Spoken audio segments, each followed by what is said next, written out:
Hello साथियों, मैं शिव कुमार गुरुजी, आपका साथी, विकास कोचिंग का डायरेक्टर। ये साथियों, मैंने आपको अपने चैनल के माध्यम से बहुत से यूजेस पढ़ाए, टेंस भी पढ़ाया और आज नए यूजेस के साथ मैं आपके सामने खड़ा हूँ। इसका नाम है agreement of the word with its subject.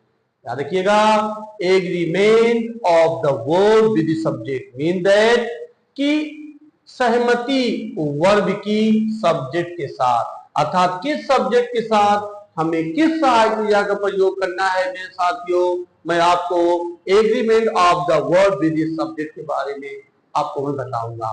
मेरे साथियों, पढ़ाने से पहले मैं आपको इसके बारे में अच्छी तरह से जानकारी दे दूं। यह बताता है कि किसी भी सेंटेंस में यदि सब्जेक्ट एक वचन होगा तो सहायक क्रिया एक वचन का प्रयोग होगा। यदि सब्जेक्ट बहुवचन है तो मेरे साथियों सहायक क्रिया बहुवचन का प्रयोग होगा। जैसे मैंने आपको कहा कि राम और मोहन घर जा चुके हैं। राम और मोहन, आप देखिए कितने लोग हैं, राम और मोहन, और वो भी अंत में देखिए जा रहे हैं। है और है में भी अंतर आता है। अगर है आता है मेरे साथियों तो सिंगुलर होता है, अगर है आता है तो प्लूरल होता है। बहुत से लोग नहीं ध्यान देते हैं, आप याद रखिएगा। अगर है आता है वो सिंगुलर होता है, अगर ये है आता है तो प्लूरल होगा। अभी मैं आपको खुद ही दिखलाऊंगा मेरे साथियों।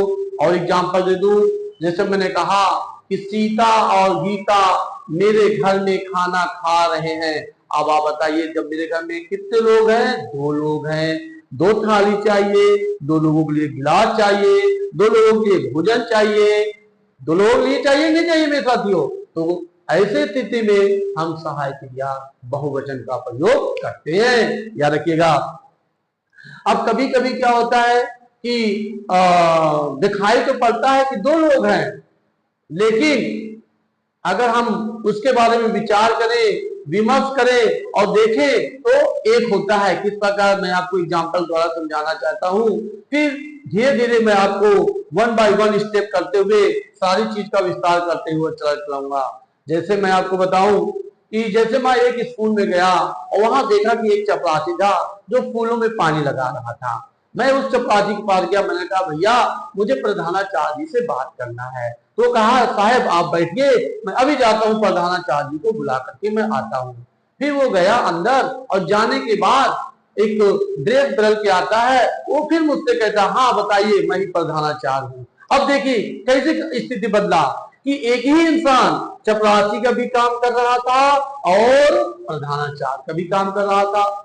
तो अगर कोई मुझसे पूछे भैया आप यहाँ पे कितने लोगों से मिले, कौन कौन लोगों से मिले, तो मैं कहूंगा मैं यहाँ चपरासी से मिला, प्रधानाचार्य से मिला, लेकिन है दोनों एक ही है नहीं है। तो ऐसे स्थिति में हम सहायक क्रिया एक वचन का प्रयोग करते हैं।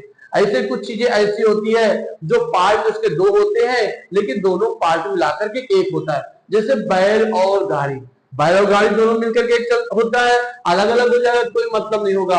इसलिए दोनों को मिलाकर के हम लोग बोलते हैं बैल और गाड़ी, बैल गाड़ी, घोड़ा गाड़ी। तो ऐसे स्थिति में हम सहायक क्रिया एक वचन का प्रयोग करते हैं, आप ध्यान दीजिएगा। और अभी मैं एग्जाम्पल द्वारा आपको सभी चीजों को विस्तार कर दूंगा कि कैसे कब सहायक क्रिया इसका लगाया जाता है। तो फिर मैं इस चैनल में मैं आपको बताना चाहता हूँ, इस स्टोरी में बताना चाहता हूँ कि एग्रीमेंट का मतलब होता है सहमति वर्ब की सब्जेक्ट के साथ। ये हमें बताता है कि किस सेंटेंस में इसके अनुसार हम सहायक क्रिया का प्रयोग करते हैं। यदि सब्जेक्ट एक वचन होता है मेरे साथियों, सहायक क्रिया एक वचन का, यदि सब्जेक्ट बहुवचन हो तो सहायक क्रिया बहुवचन प्रयोग करते हैं।